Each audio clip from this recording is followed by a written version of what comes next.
heal enough to make the long run to his old home. He's the one who warned Ares and the others of what was about to happen at the Diamense pack house. Luckily, they know a couple of vampires who were willing to teleport them. Ares and about half of the Avonwood pack broke the doors down and rescued those of us inside. He also killed Javen in revenge for his murder of Case. Others in the Diamense pack fought, while some ran. I'm not sure about many of the other details, except Kiara and Ford joined in the effort to help teleport everyone out of there. Some had to be removed by force. It's a good thing vampires are strong. They couldn't teleport until they got outside.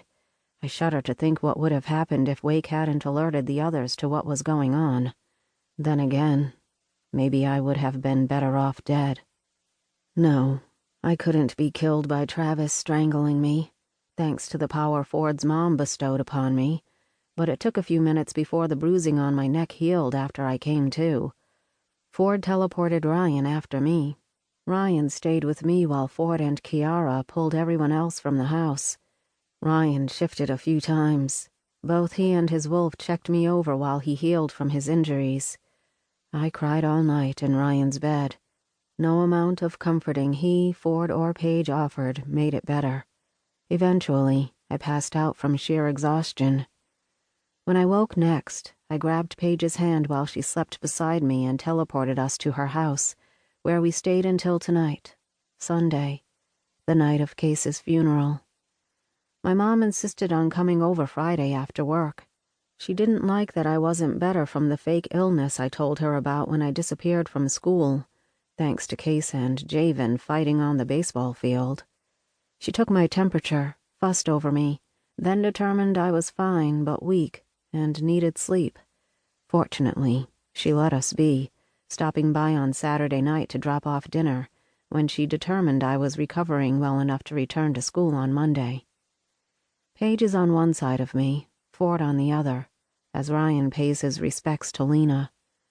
I'm holding on to Paige like a lifeline. She didn't fare much better than me. The mental trauma she experienced will stay with her for the rest of her life. Travis didn't treat her well when he kidnapped her. He tied her up in one of his bedrooms.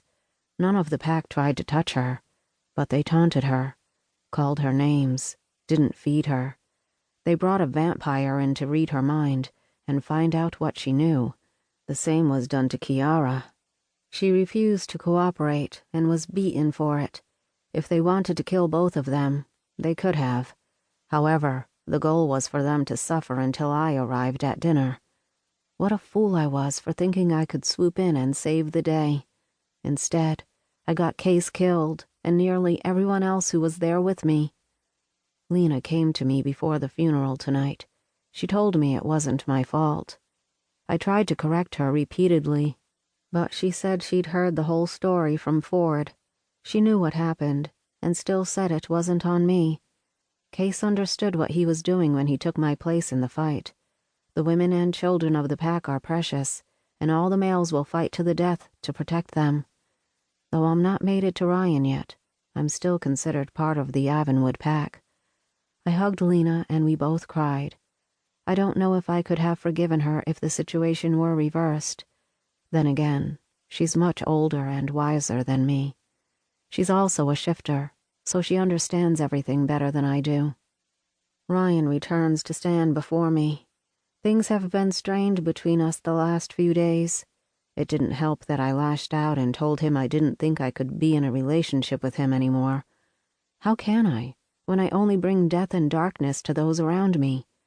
Ryan has had enough pain in his life. I don't need to make it worse. He's been keeping his distance, said he's giving me space.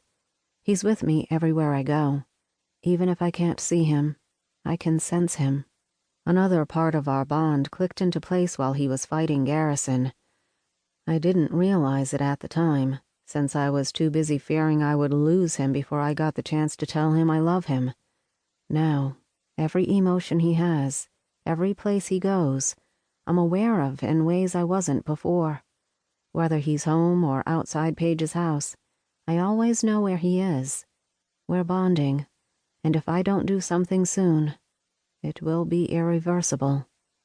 I can't do that to him.